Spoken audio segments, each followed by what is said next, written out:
warahmatullahi wabarakatuh. Halo anakku semua, bagaimana kabar kalian di rumah? Semoga kalian di rumah tetap selalu sehat, selalu semangat dalam mengikuti pembelajaran jarak jauh pada kali ini atau pembelajaran daring. Nah, untuk di video kali ini, untuk kelas 11 ya, Ibu akan menjelaskan singkat mengenai bahan-bahan pembersih laundry yang telah Ibu lampirkan di Google Classroom kalian masing-masing. Dan untuk kali ini Ibu akan menjelaskan singkat ya mengenai bahan-bahan pembersih laundry. Nah, untuk KD atau kompetensi dasar di bab ini sendiri yaitu ada dua ya. Yang pertama mengenai menganalisis karakteristik bahan pembersih laundry, dan yang kedua menunjukkan karakteristik bahan pembersih laundry. Adapun yang Ibu akan jelaskan ada 4 poin sesuai dengan materi yang Ibu lampirkan di Google Classroom kalian. Yang pertama ada yang namanya jenis pengotor, yang kedua ada yang namanya tingkatan pengotor, yang ketiga namanya bahan pembersih laundry, dan yang terakhir yang keempat mengenai jenis noda serta cara menghilangkannya. Oke, next kita yang ke poin pertama mengenai jenis pengotor. Jenis pengotor sendiri itu ada 2 jenis ya. Ada yang disebut dengan dirt atau kotoran, kemudian ada yang disebut dengan stain atau noda. Nah, itu. Jadi untuk yang kotoran sendiri itu dia memiliki ikatan fisik yang lebih besar daripada ikatan kimia ya. Kalau noda kebalikannya, dia lebih memiliki ikatan kimia yang lebih besar daripada ikatan fisik. Nah, untuk contoh-contohnya jenis kotoran ya yang biasanya bisa larut dalam air itu diantaranya adalah garam, gula, sari buah. Dan yang untuk kotoran yang dapat dibersihkan dengan deterjen yaitu tanah serta lemak hewani. Kemudian lanjut untuk contohnya masih tentang kotoran dirt ya. Itu ada yang kotoran yang mudah dibersihkan dengan tenaga mekanis seperti duri dan debu, dan kotoran yang harus diemulsikan biasanya dengan bahan-bahan khusus ya. Itu dari biasanya dia kotoran yang dari minyak bumi atau dari gemuk ya, jadi seperti oil atau minyak. Nah, untuk kemudian contoh noda atau stain itu biasanya contohnya seperti apa? Noda tinta, kemudian noda kopi, noda darah, dan noda sebagainya yang biasanya dia cukup sulit untuk dibersihkannya. Itu ya, jadi contoh-contohnya noda dan tentang kotoran. Oke, lanjut kita ke tingkatan pengotor. Tingkatan pengotor di sini ada 3 tingkatan. Ada yang paling ringan, sedang hingga yang berat. Yang paling ringan biasa disebut dengan light soil, yang paling sedang biasanya disebut dengan medium soil, dan yang paling berat biasa disebut dengan heavy soil. Nah, contoh-contoh dari light soil misalnya dia itu kalau di linen ya, itu biasanya berupa top sheet atau hand towel. Kemudian untuk di medium soil itu biasanya berupa di sarung bantal, bed towel, serta second sheet dan face towel. Dan yang terakhir tentang heavy soil yaitu tentang kotoran yang biasanya terjadi di tablecloth, napkin, uniform, kemudian blanket dan bed mat yang dia itu sangat berat biasanya untuk membersihkannya karena nodanya juga cukup berat, seperti contoh napkin atau uniform cook ya, karena itu biasanya bergantung dengan noda, minyak atau apapun itu, dan biasanya sulit untuk dihilangkan. Maka dari itu dia termasuk di heavy soil atau tingkatan pengotor yang berat. Oke, lanjut ke jenis-jenis bahan pembersih. Untuk yang pertama ada jenis-jenis bahan pembersih yaitu air. Air sebagai media utama ya untuk mencuci ya. Walaupun nantinya juga ada pencucian yang tanpa menggunakan air. Contohnya adalah dry cleaning, itu tidak menggunakan air. Namun untuk laundry ya pada umumnya itu menggunakan air, dan air di sini itu sangat berpengaruh pada cucian. Kalau airnya kotor itu akan berpengaruh pada cucian, itu akan makin kotor. Tapi kalau airnya bersih dan bisa digunakan untuk membersihkan cucian, itu akan pengaruh pada cucian dan akan membantu untuk mengangkat pengotoran di cucian atau di pakaian ya.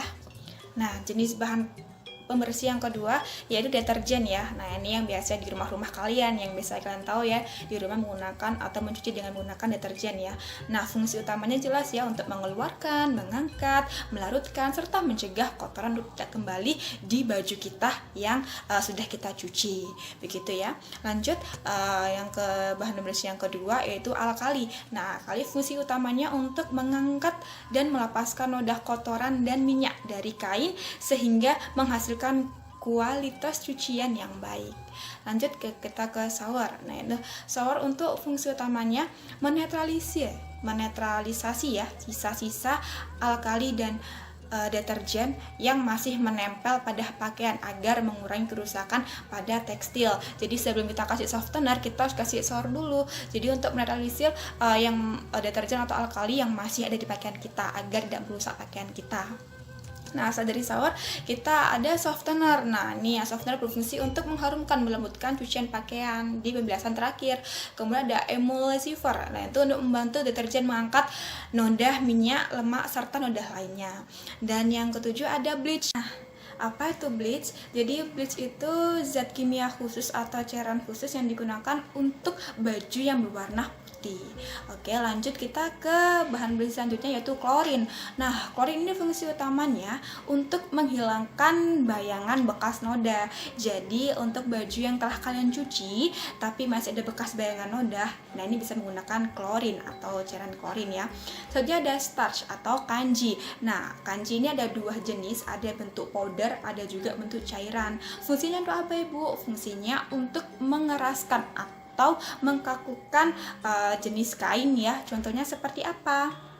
Seperti yaitu napkin. Nah, napkin harus kaku ya, harus keras ya, karena agar mudah dibentuk ketika ingin dibentuk dengan berbagai macam bentuk lipatan napkin gitu ya. Lanjut kita ke solvent. Nah, apa itu solvent, Ibu? Solvent adalah bentuk cairan untuk pencucian khusus, yaitu pencucian dry cleaning. Nah, solvent itu bentuknya seperti minyak. Jadi kenapa dry cleaning tidak menggunakan air? Karena dry cleaning itu khusus menggunakan dengan bahan pembersih jenis solvent. Nah, itu merupakan jenis-jenis bahan pembersih ya. Nah, selanjutnya kita ke jenis-jenis bahan pembersih noda. Nah, untuk noda sendiri, jadi bahan pembersih noda ada berbagai macam. Yang pertama itu ada namanya Ingo untuk membersihkan noda tinta. Kemudian yang kedua namanya Huigo untuk membersihkan noda darah, susu, dan makanan. Kemudian ada yang namanya Bongo untuk membersihkan noda dari kopi, teh, dan bir gitu ya. Lanjut ada namanya Targo. Nah, Targo untuk menghilangkan noda yang mengandung minyak.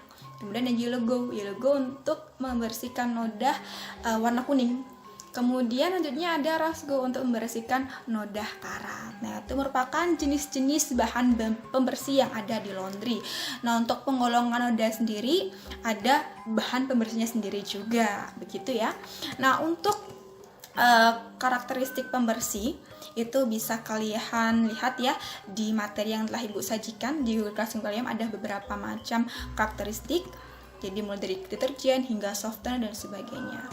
Lanjut kita ke jenis-jenis dan cara menghilangkan noda ya. Jadi Ibu kasih contoh yang satu aja ya. Jadi seperti noda darah. Nah, noda darah ini cara menghilangkannya bagaimana? Nah, itu ada biasanya noda darah itu di linen atau di pakaian. Nah, ini biasanya pertama rendam dulu menggunakan air dingin. Usahakan dilakukan ketika noda belum mengering ya.